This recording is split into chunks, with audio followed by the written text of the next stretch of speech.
Hey,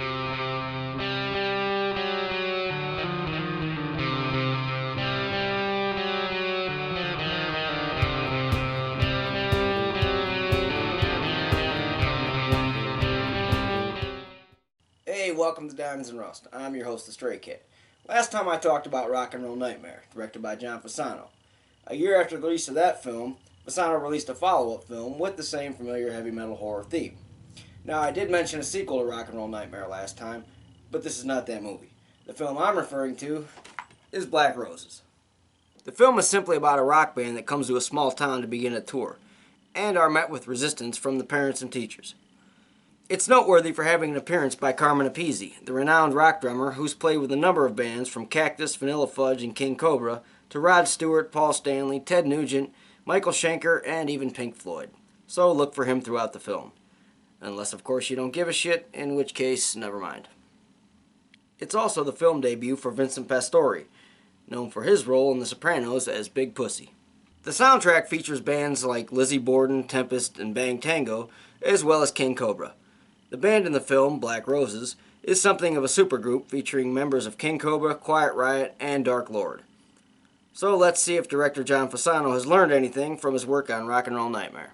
We open with some sexy jazz music playing over shots of a city.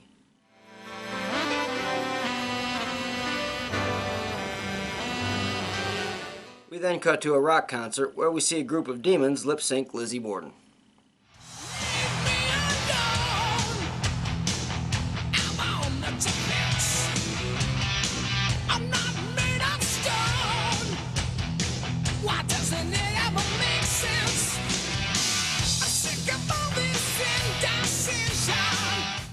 You know, as bad as the prosthetics are, they're still less ridiculous looking than the real band.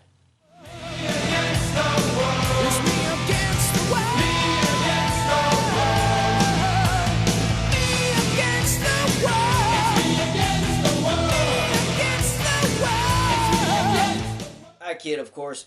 Despite their appearance, Lizzie Borden fucking rocks. The usher appears to be possessed by the show and is forcefully removed by the authorities. Just before the possessed crowd rushes them.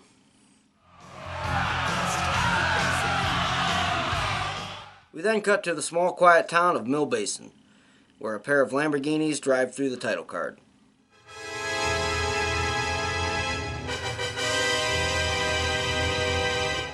It's here that we meet Damien, the front man of the Black Roses.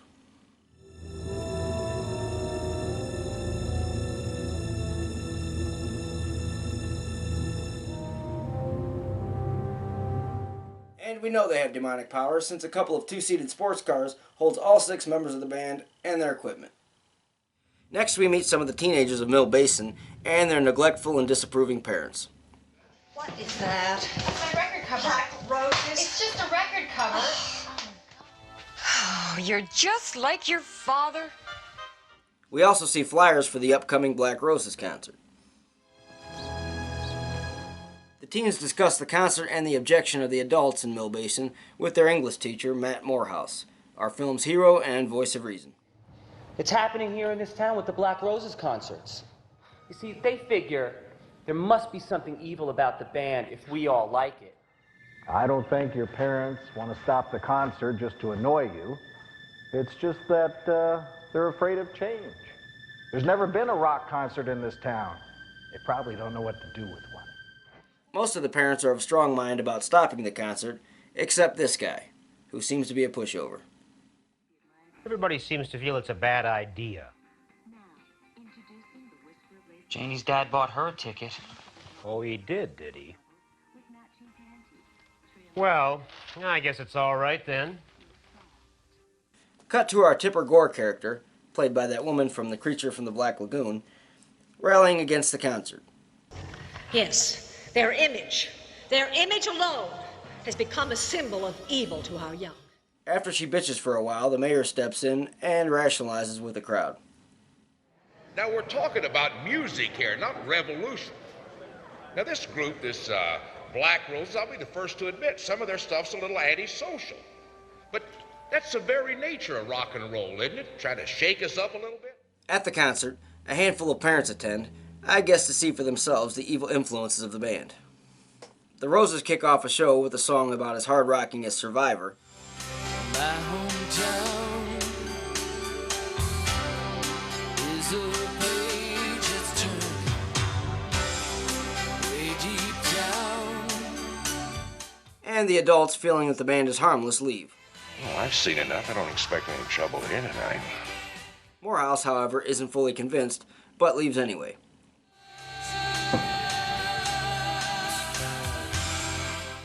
No sooner than the doors close, the real show begins.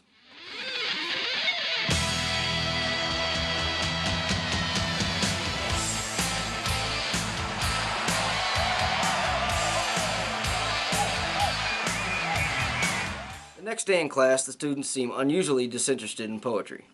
Well, unusually by this movie's standards. Johnny, what do you think Emerson's getting at here? Johnny? Later, in the parking lot, the band gives away free records and starts some trouble.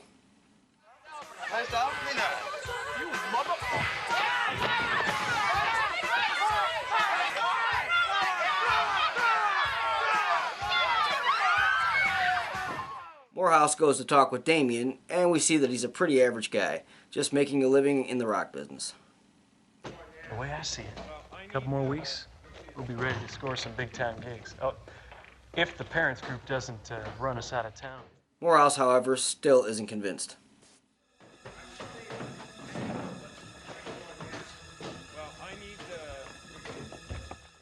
Next, we see one of the kids lifting weights and jamming out, when his father, played by Vincent Pastore in his film debut, tells him to turn it off. Turn this music off! The record then goes all Videodrome on us, and a puppet creature attacks the dad.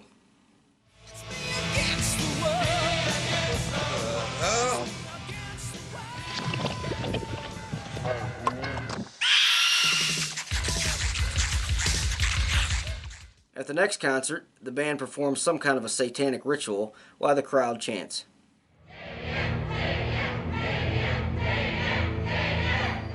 Eventually they go on stage and we get another rocker, as the kids spontaneously burst into Halloween decorations.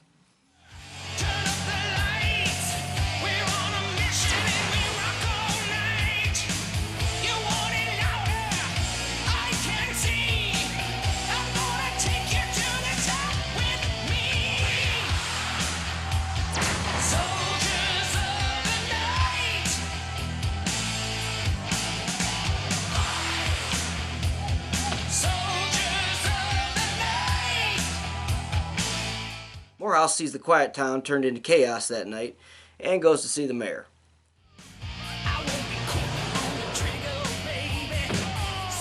Matt! Nice of you to call first. I'm sorry, Priscilla. I'm here to see your father. Is he in? No. We then find out that his bitchy girlfriend is the mayor's daughter. No, you're wasting my time. Do you know why I went out with you? Because when I met you, I said, there's a guy who's going to do something with his life. We begin to see the effects of the Black Roses music as the teens begin murdering their parents.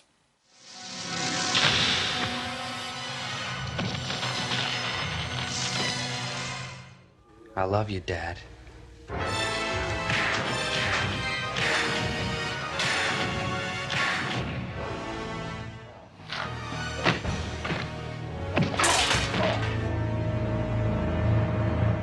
Morehouse begins researching demonology to try to find out how to stop Damien and the Black Roses. Julie shows up at his house and tries to seduce him, but when he refuses, she transforms into this.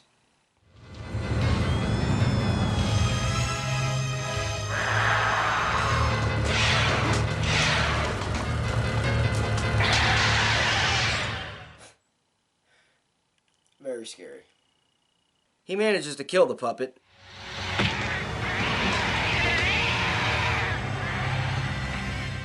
then goes to load up on supplies, which are gasoline and road flares. Ah yes, the ancient weapon against evil. He goes to the show, but is immediately captured.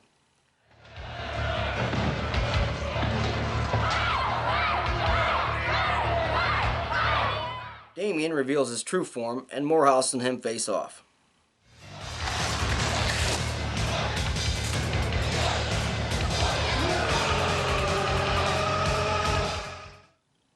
That's the dumbest fucking thing I've ever seen. And I've seen Rock and Roll Nightmare. He finally manages to defeat Damien with fire, and the kids all run out of the building.